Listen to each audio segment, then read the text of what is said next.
part of the work, and then Apollos did another part of the work, but God is the one ultimately who gives the increase. He's the one that makes it grow. And he says that the church is like God's field. It's like God's garden, right? And how many of you have ever had a garden of your own? Okay? If you know from your own experience, did you have to do something for that garden to grow? Yes, right? But at the same time, even if you did everything that you were supposed to do, would it grow without God's part? No. So there's this combination where, God has to send the sun, God has to send the rain, but you have to till the land, you have to plant the seed, you have to do different things. And in the spiritual walk and the spiritual life, it's very similar. That's why Paul uses this analogy.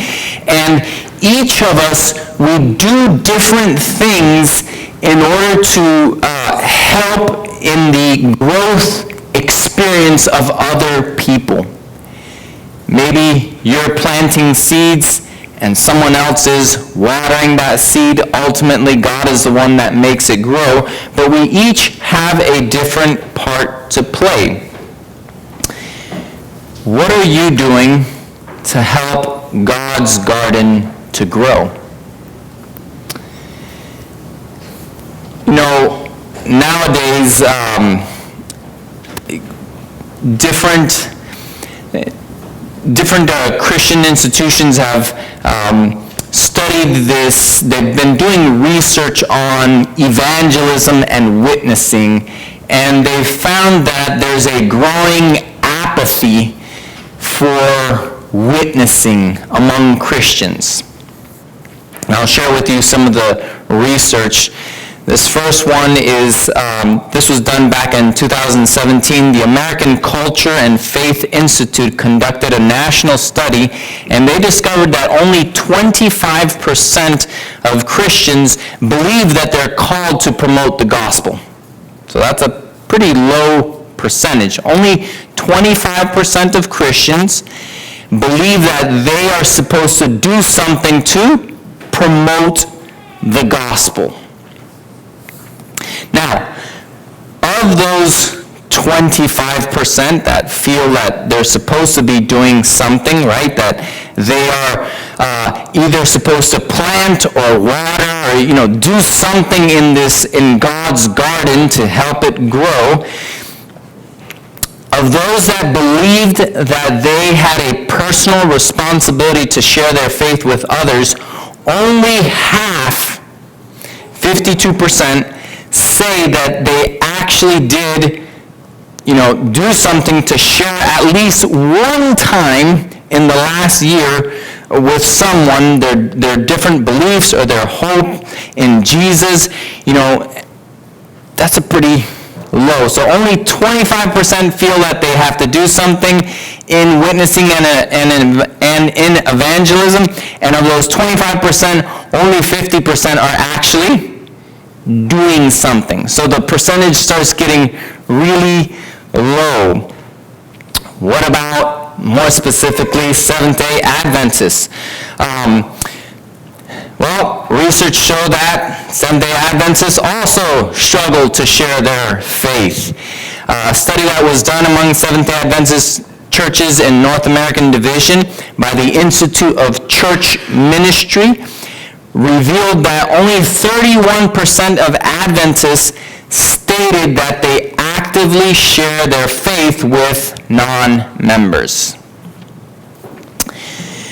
Why do you think there's a reluctance to witnessing, evangelism, and sharing your faith?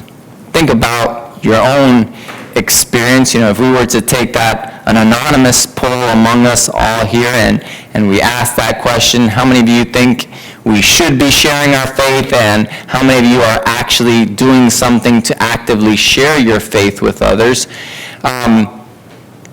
If you think about the reasons why you don't, or maybe you do sometimes, why aren't you more consistent in sharing your faith?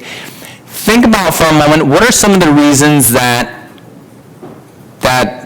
make you reluctant to share your faith with others? So, from another study that was done, it was a multi-generational survey on evangelism where 1,600 Christians were asked about, they were asking them different questions about sharing their faith, and one of the questions was, why are they reluctant sometimes to share their faith? And they share some of the different factors why people weren't, or what were the factors that made people reluctant to share their faith. 10% said that it was the knowledge factor. So, in other words, I don't know my Bible very well. I don't really know the teachings. I don't feel like I can explain it to someone, so I'd rather not say anything because I might not say the right thing. So 10% say that it's because of a lack of knowledge. So that's every 10th, respondent in the survey didn't feel equipped to share their faith, and because they were worried that they didn't have the right knowledge to communicate. 8% mentioned the time factor. So 8% basically said, hey, I work full-time, or I'm in school, I'm too busy, and I don't really have time to share my faith. So, and one of the reasons for this is sometimes people feel that sharing their faith has to be this activity that you do outside of your normal routine. Those who are most effective in sharing their faith, where they share their faith? It's not that they take, their free time, their Sabbath afternoon to go witness. They incorporate witnessing in their everyday life. So the people that they meet when they go shopping, at their work, they have different opportunities in their everyday life. It's not necessarily that they're making special time to go witness and do evangelism. Witnessing and evangelism, it's part of their everyday life. But again, a lot of people mention that the reason that they're not engaged in witnessing is because of the time. Life is just too consuming. Their schedule is too busy, and basically they prioritize other things. Now, first, we need to ask ourselves if we're using busyness as a cover-up for our apathy of sharing and witnessing, because we all have the same amount of time, right? All of us here today have exactly the same amount of time. So it's really when we use the excuse of time, that's really not a good excuse. It's really a problem of priority, okay? It's really a problem of prioritizing your time and making that an important aspect of your time. Remember Matthew chapter 6, verse 33, Jesus in his Sermon on the Mount, he said, seek ye first, what? The kingdom of God. And witnessing, evangelism, this is part of seeking God's kingdom.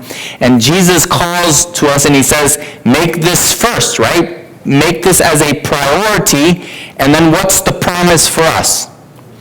All these other things shall be added unto you. So it pays to put God first in our life, right? It's a blessing. What's another factor? Opportunity. So 17%, which is one of the higher percentages, 17% mentioned that they just, the ideal moment just never seemed to present itself. Now, while I think there are opportune moments, and then moments where, we need to be tactful, we need to be wise. We don't want to be every single person that we meet, trying to push our faith onto them. So it is important to find the right opportunity for things, but sometimes we can be too, if we're focused on that perfect opportunity, it will never come, and so we will never share our faith and never witness, because we're looking for that perfect moment where all the stars align, and then we're like, okay, yes, now is the right moment, and that moment might never come. So we don't want to allow this to keep us from witnessing. And one small thing, if you find that opportunity is one of the things that is hindering you, I want to draw your attention to Colossians chapter 4, verse 2. Colossians chapter 4. We're going to start in verse 2 and we're going to read down to verse 6. So Colossians chapter 4, beginning with verse 2 and reading all the way to verse 6.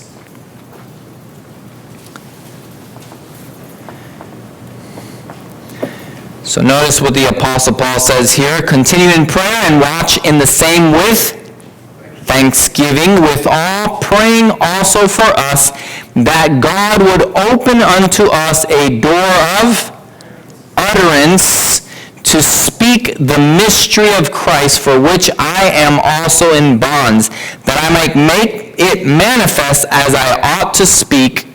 Walk in wisdom towards them that are without, redeeming the time. Let your speech be always with grace, seasoned with salt, that ye may know how ye ought to answer every man. So notice this passage, Paul's talking about praying. He's talking about our speech, how we speak, and he mentions to them, he's asking the church in Colossae to pray for him that a door of utterance would open to him so that he can speak and share the gospel. In other words, translate that or put that in more into modern language. He's praying for opportunities to share his faith. If you find yourself, if you think that one of the reasons why you're reluctant to share your faith is because you lack opportunity, start doing what the Apostle Paul was asking the church in Colossae to do for him, which is pray. Get up and pray. Lord, today I'm going to be doing this and this in town, or I'm going to be in my job. Can you give me an opportunity to be a witness? An opportunity to shine for you this day. Make it a matter of prayer. Something simple, right? I think all of us can do that. And again, this was one of the major things that people indicated as why they did not share their faith more often. The biggest reason, can anyone guess what was the biggest reason that kept people from sharing their faith? Fear. 22% indicated fear as the reason why they did not share their faith. It was a common thread in many of the responses. The respondents often use words like fear, scared, or afraid to describe their feelings and give reasons as to why they did not talk about spiritual matters or engage people and try to witness and share their faith. So, if you experience fear, first thing I want you to recognize is that when it comes to sharing your faith, if you're experiencing fear, it's not coming from God, okay? God is not putting that fear in your heart to witness and to share about him. And I want to leave you this promise, or these words that, not a promise, but these words that the Apostle Paul gave Timothy. Timothy was an evangelist, he was a pastor.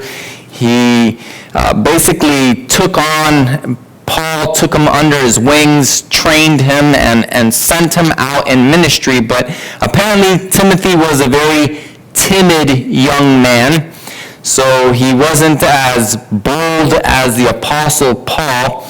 And the Apostle Paul tried to encourage him with these words found in 2 Timothy, in the epistle of 2 Timothy, chapter 1. Chapter 1, and we're going to read verse 6 and 7.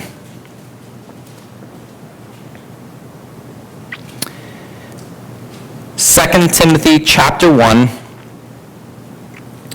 We're going to read verse 6 and 7. The Apostle Paul states, "Wherefore I put thee in remembrance that thou stir up the gift of God which is in thee by the putting on of my hands. For God hath not given us the spirit of fear, but of power and of love and of a sound mind." Other translations say of self-control. Right? One of the things when you're fearing, you're not in control of yourself, your emotions. The Apostle Paul was telling Timothy, look, I know that you might be scared, but guess what? This fear, it's not coming from God. God isn't telling you to be scared. God isn't putting that fear that is hindering you from doing the work that I've called you to do. And we read verse 6 because in verse 6, he reminds him, he says, look, I want you to remember to stir up the gift of God. God has given each of us here spiritual gifts. All of us have different talents, different abilities, and God wants us to use those gifts and talents for his work. But we have to stir them up. We have to use them. And specifically, Timothy had been called to do the work of an evangelist. If you turn to chapter 4, you see this with more clarity. Evangelism was one of the gifts of the Spirit. And in 2 Timothy chapter 4,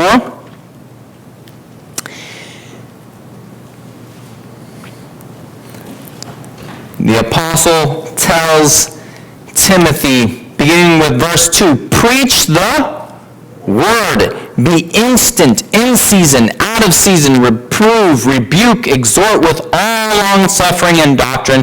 For the time will come when they will not endure sound doctrine, but after their own lusts shall they heap to themselves teachers having itching ears, and they shall turn away their ears from the truth and shall be turned unto fables.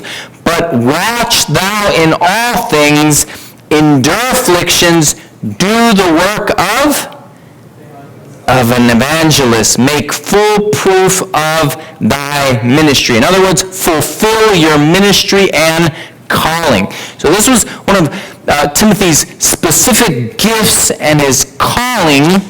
And so when we go back to chapter 1, verse 6 and 7, when Paul is reminding him to stir up the gift of God that was in him, it was that gift and calling of being a evangelist.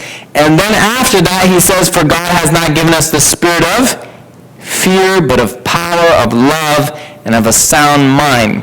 He had this gift, this talent, but many times he felt timid, he felt fearful in employing it. And of course, just to add a little bit more of the historical context, in the time of Timothy, to be an evangelist, to preach the word, it was not an easy thing as we do today. It's, today, we face the fear of, speaking in public or something like that if you're a timid person.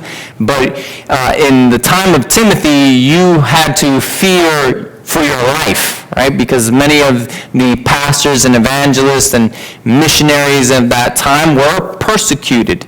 So there were other elements. But even with this stronger element of persecution, the apostle told them, look, don't fear, right? The spirit of fear is not from God. So next time you find that you have an opportunity, right, to witness, to testify, to let your light shine, and you feel fear, just remember that fear it's not coming from God, right? It's not coming from God. Ask him to give you the spirit of power, the spirit of love, of a sound mind, so that you can share whatever it is that he's putting on your heart to share. Many of our fears evaporate when we look away from self. Okay?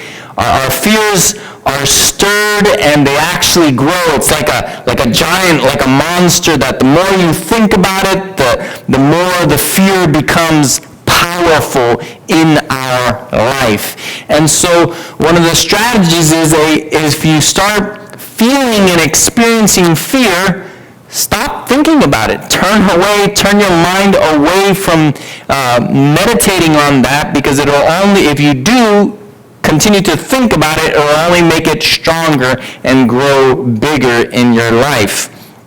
We need to turn away from ourselves, and we need to think of the genuine needs that other people have. Think about the positive blessing that you can make on a person's life. I mean, do you really have something good to offer people? Now, we know that of ourselves we don't, but if we're sharing Christ, is the gospel good news? Yes, it's really good news. Do people need it? And if it's something that people need, if it's something that's good for people, then if we take our mind away from our fear and we think of the benefits that we're bringing to people, how this could change their life completely and make a positive impact in them, then we would find more courage to witness, to speak to them, to share our faith. Let me share with you this statement. I always try to remind myself of this when I think of people and people that I'm trying to reach out to. This is found in the book Desire of Ages, page 328. It says the following: whether they know it or not, all are weary and heavy laden. All are weighed down with burdens that only Christ can remove. This is what makes Jesus so unique, is that he's the only one that can remove these burdens from people's lives. And everyone, if you're a human being, right, all are burdened. What is that burden more specifically? There's many burdens that we carry, but there's one in particular that only Jesus can remove from our shoulders. The heaviest burden that we bear is the burden of sin. If we are left to bear this burden, it would crush us. See, if a person is without Christ, they are under a heavy load, a heavy burden. And so if we take our mind away from our fears and how, whatever it is that we're feeling and experiencing at the moment, or whatever reason we don't want to share with them, and we think of their situation, their need, that without Jesus they are actually being crushed by a burden, then it doesn't become about me, and now it becomes something about, hey, how can I help this person? How can I extend something to them? And you don't have to feel you're not the Savior, okay? You're not going to save people. But we go back to our opening text. What did Paul say? Paul said that he planted, okay? God is calling us to plant seeds. God is calling us to water that seed, to play a small role in bringing people to Christ and bringing people to a hope, a better hope than this mere existence. But when we think of the needs of people, it helps us move outside ourselves and move beyond our fears and human limitations. So, what about you? Think. Today, what are some of the things that are limiting me? What are some of the things that are keeping me from sharing my faith with others? I want you to think of one thing that you will commit to making a matter of prayer. Lord, of the things that we mentioned, and maybe there's something that we didn't mention that is keeping you from being more active in sharing your faith. What might that thing be? Identify it and make it a matter of prayer. Lord, I realize that I'm so busy with work and all my personal things, and I just haven't made witnessing a priority in my life, at this moment. Help me, Lord, right? So think of one thing, write it down if you have to, right, to make the commitment even more sure. Write it down, think of something, and make it a matter of prayer. Something that you're going to take to the Lord because we want to be more active in this work that God has given us to bring light and life and hope to people. I want to go to another story that we find in the book of Acts. Turn to the book of Acts, Acts chapter 3.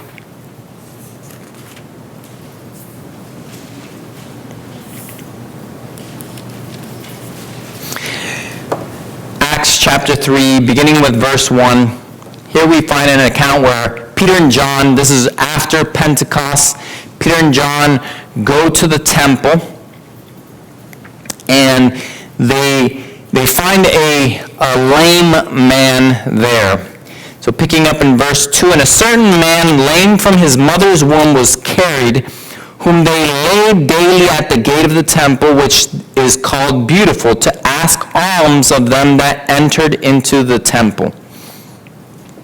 Who, seeing Peter and John about to go into the temple, asked an alms. And Peter, fastening his eyes upon him with John, said, Look on us. And he gave heed unto them, expecting to receive something of them. Then Peter said, Silver and gold have I none, but such as I have give I thee. In the name of Jesus Christ of Nazareth, rise up and walk. And he took him by the right hand and lifted him up, and immediately his feet and ankle bones received strength. And he, leaping up, stood and walked and entered with them into the temple, walking and leaping and praising God.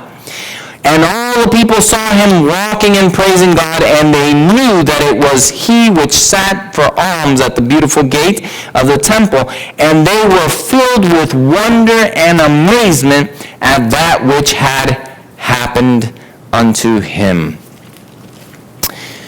So I want to draw your attention. There's many lessons that we could take from this story about witnessing, but there's one thing that I want to draw your attention to.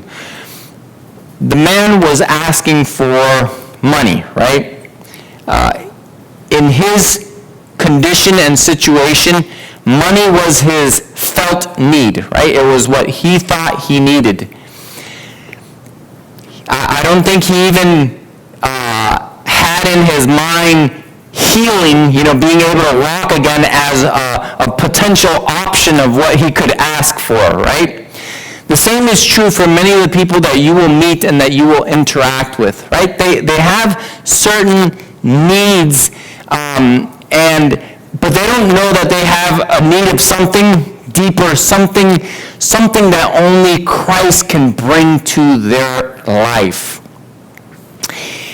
And Peter and John, Peter was able to, he saw this man and he offered him something better, way better than what he was asking for. He wanted money, and Peter brought, through the power of Christ, Peter brought healing to his life. But notice the words that Peter uses. He says in verse 6, "Silver and gold have I none, but such as I have give I thee." What I have, that's what I give you. We can only give Jesus. We can only give that hope. We can only bring that healing and that peace that comes through Jesus is if we first have to have it, right? We first have to possess it in our own life and experience. Because Peter had experienced the grace of God working in his own life, he knew that God could do something for this man. And he shared with him what he had. What do you have to give to people? God is not going to call you to witness in a way. He's not going to call you to minister in a way that he will not first equip you to do. Okay? If God is not, God is not going to call you to preach and be an evangelist if he's not giving you that gift, right? And if he's not equipping you for that. So when it comes to witnessing, I want you to also think about, what is it that God has given me? What are the gifts? What are the talents? What are the abilities that God has already given me? Because it's through those things that God is going to use you to reach and help people. From what you have, God is going to call you to give and minister through. There's different things that we can offer people. And today I want to mention a few that I think, all of us are capable of doing. Yes, there are specific gifts, and some of us will have, let's say, some of our abilities or personality traits tend to be more effective in one or more of these. And it's good that we start understanding ourselves and understanding, hey, what are my strengths and what are some of my weaknesses? If you're really good with people and meeting people and interacting with them, you have that grace. You could do really good knocking on people's doors and handing out, flyers or invitations, or you could do really good that way because you have that gift of connecting with people really quick. But someone else who just, they're timid, they don't like talking with people, they might not be very effective in that approach. And that's okay. We're all different. We don't all have to. Witnessing and sharing your faith is not like this one thing and everybody has to fit into that mold in order to do something for God. No, God is, that's why God has made us all different. We all have our individual personalities. And God also has extended different ways of serving that each and every one of us here can fit into. The important thing is that you're doing something. So that's why it's important that you identify what are some of the gifts, what are some of the ways that I like serving or ministering in, and then if you've identified it, start doing it. Make it part of your life. Make sure you're integrating it into your life, because this is an important calling for all Christians. In our last Sabbath, we talked about, what does it mean to be a witness, right? And we talked about the right foundation for witnessing. But once we have that foundation, we need to actually get out there and do something for Christ. So what are some of these different ways? Here's a simple one: intercessory prayer, right? All of us here, I think we can all pray for someone. We can all think of someone that we want to reach, someone that we're trying to minister to, or maybe someone came and asked us to pray for them. It's something so simple, but guess what? A lot of times it's those really simple things that we don't do. It's so simple, it's so small, that we oftentimes don't do it. Think of someone, one person that you want to start praying for. One person that you want to start interceding on their behalf, praying for them by name, with their specific situation or challenge, whatever it is that they're going through, and make that commitment. Lord, I want to intercede for this person. I want to lift them up in prayer. You can pray for your neighbors, you can pray for your co-workers, you can pray for friends, family members, but it's something that each and every one of us can do. Another thing, friendship, right? We all here have our circle of friends, people that we interact with, and we can be more effective in using this to bring people to Christ by, how we interact with people. Are you a person that's always sad, always has a frown on your face? You don't look, if that's you don't look very friendly. You're not very inviting to people. But if you would be more cheerful, if you would put a smile on your face, something as simple as that, God can use too, to bring people to Him. You are the advertisement for what you're offering. If you say you're a Christian, right, and you represent Christ and you want to bring people to Christ, your face, your demeanor, the way you interact with people, if you are unkind, if you do not interact with people in a winning way, that's actually sending a message. That's telling them something about your Christianity.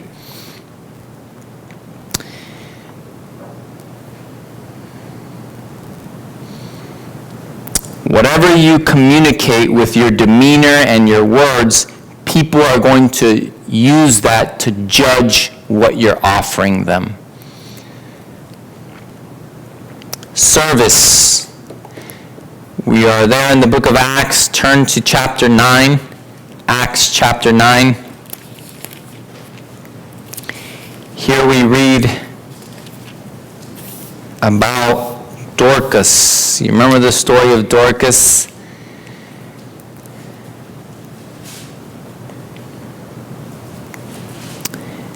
Verse 36 of Acts chapter 9. Now there was at Joppa a certain disciple named Tabitha, which by interpretation is called Dorcas. This woman was what? Full of good works and alms deeds, which she did. Now when she died, she passes away, and there's a whole bunch of people around her that she used to minister to. We read that in verse 39. Then Peter arose and went with them. When he was come, they brought him into the upper chamber, and all the widows stood by him, weeping and showing the coats and the garments which Dorcas made while she was with them. Right? So the good works in particular were, she would make clothing for people, for widows, for orphans, people in need. And this is how she was witnessing. This is how she was sharing her faith. faith through service. And it's a very powerful way to witness. Again, witnessing is not just talking with people, it's actually how you live and interact with them. There's another passage, and we'll turn there to 1 Peter, the epistle of 1 Peter, chapter 3.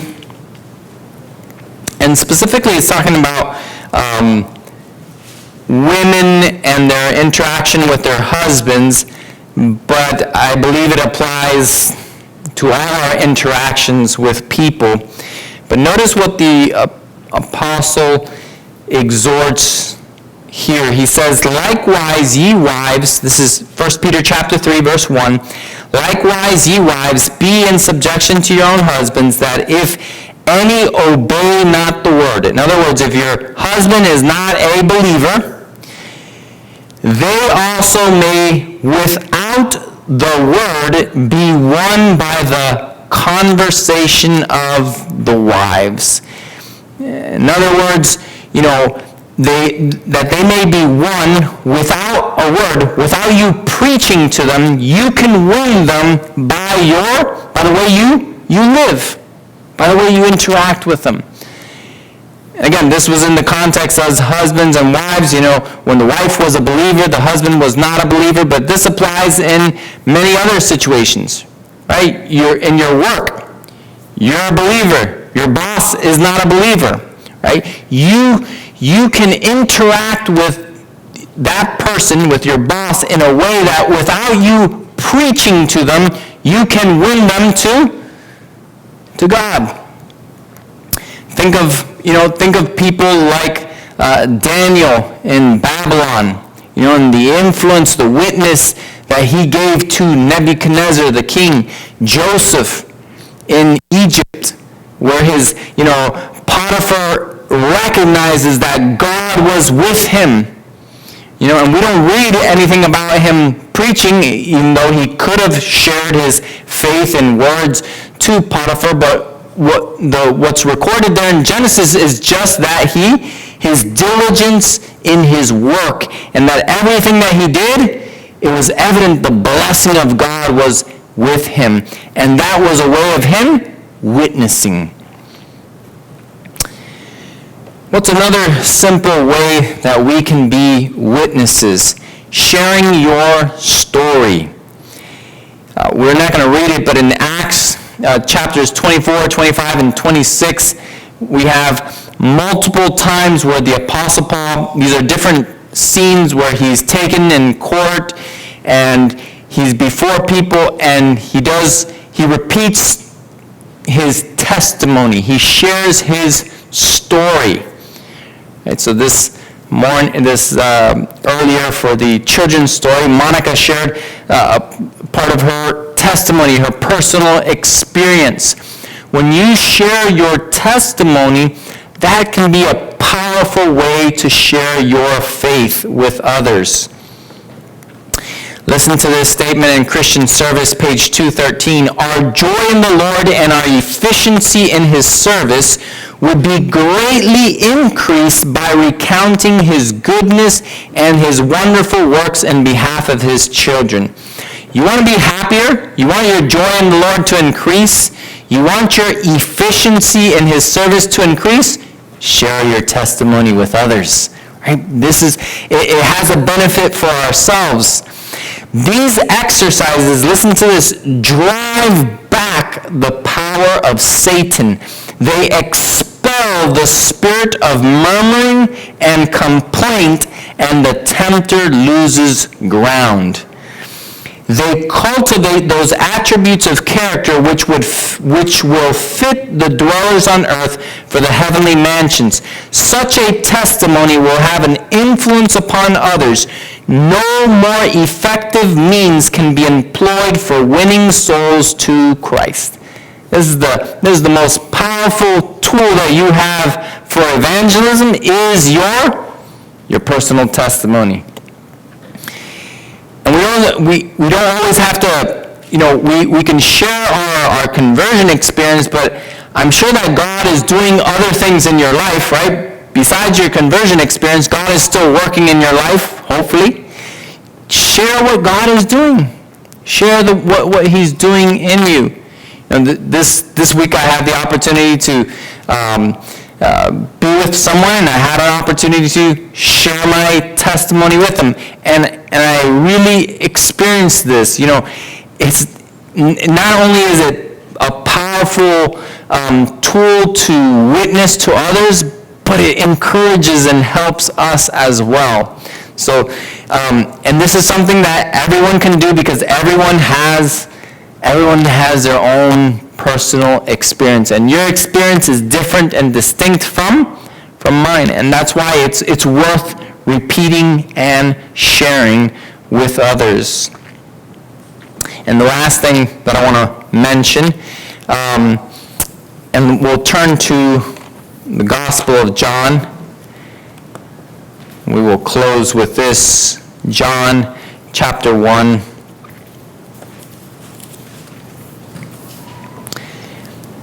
John chapter 1.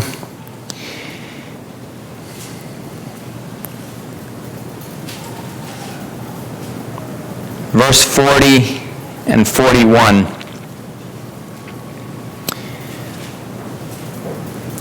One of the two which heard John speak, so this is in reference to John the Baptist, and followed him was Andrew, Simon Peter's brother. So Andrew was a follower of John the Baptist. He had heard John the Baptist speak. He was there when John the Baptist pointed to Jesus and said, "Behold the Lamb of God," and it was because of that declaration that Andrew started to follow Jesus. And we read here that in verse 41, he first findeth his own brother Simon, and saith unto him, "We have found the Messiah," which is being interpreted, the Christ, and he brought him to Jesus. Don't underestimate the power of an invitation. Saying, "Hey, do you want to come to these meetings?" Here we have Dee Dee, and Dee Dee has shared, and invited some of her friends to prayer meeting, right? Today we have Chris with us because Tracy and Dee Dee invited him to come to church today. Was it very difficult to do? No. It's just an invitation. And if the person says no, is it the end of the world? No. Okay, if they said no, no. But at least you gave a person the opportunity. The opportunity. It's something it's very simple, it's very small, but don't underestimate the power of those small things that you can do to be a witness, that you can do to share your faith with others. I want to end in Matthew chapter 9. So turn to Matthew chapter 9. This is the last text that we're going to look at. And I will make my appeal. Matthew chapter 9. We're going to read starting in verse 36 and reading all the way to verse 38. Jesus, he's there with his disciples, and it says that when he saw the multitudes, he was moved with compassion on them, because they fainted and were scattered abroad as sheep having no shepherd. Then saith he unto his disciples, "The harvest truly is plenteous, but the laborers are few." And notice Jesus' response. He doesn't say, "Since the laborers are few, I need you guys to work overtime," right? No sleep or less sleep. Cut your lunch break to half. I need you to work more. What did he say? He said, pray. Pray to the Lord of the harvest that he will send forth laborers into his harvest. You know, we too, all of us here can do this. All of us here can commit to praying to the Lord to send laborers into the harvest. Now, Jesus was here. He's speaking to his disciples. And I believe as Jesus was speaking to his disciples, they recognized, right, that God was calling them to go to that field of labor. And I think the same is true for us. The prayer for workers, for laborers, is a prayer that our own hearts would be open and pliable, that our own hearts would be ready to respond to the call of the Lord. Remembering that, hey, it's not our responsibility to convert people, right, and to save people. We're just called to do what Paul and Apollos did, right? Plant seeds and water them. Plant seeds, water them. God is the one that will cause them to grow. So my appeal, would you be willing to commit to making this your prayer this week, just for 1 week? Okay, will you commit to making this prayer, Matthew chapter 9, verse 38, praying it every day, and then asking the Lord, Lord, how can I be a laborer in your vineyard? How can I plant seeds? How can I water them? How can I work alongside you? Is there anyone who would like to commit to this? Right? Just for 1 week. 1 week, every day, let's pray and make this petition our own. And then let's see what God is going to do in each and every one of our lives. I want to invite you to sing with me our closing hymn.